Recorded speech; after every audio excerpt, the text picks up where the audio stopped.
Gambat reporter Zahid Hussain जामड़ो Gambat वासी Munir Ahmad Sheikh Gambat press club में press conference कंदे ॿुधायो त लाड़काणे जो मुख्तियार कार अवेक्यू ऐं क्राइम ब्रांच जो इंचार्ज आहियां, जंहिंजी चार्ज पिण मूं वटि आहे।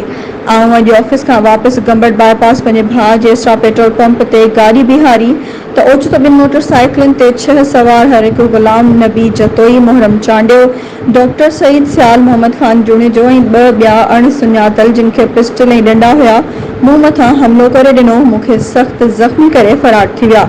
चवंदा विया त तोखे न छॾींदासीं।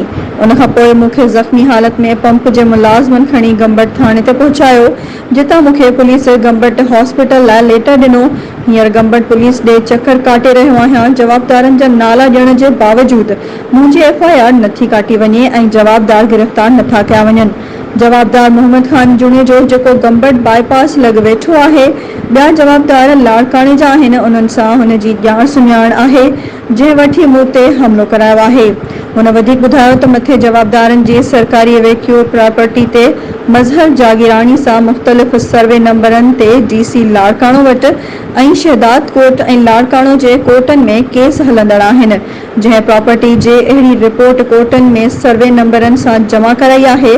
मथे जवाबदारनि जो मूं ते केतिरे वक़्त खां ज़ोर रहियो आहे ऐं धमकियूं पिण ॾींदा रहिया आहिनि। मां SSP खैरपुर, DIG सखर ऐं ॿियनि वस वारनि खे अपील थो करियां त मूंखे इंसाफ़ ॾियारियो वञे।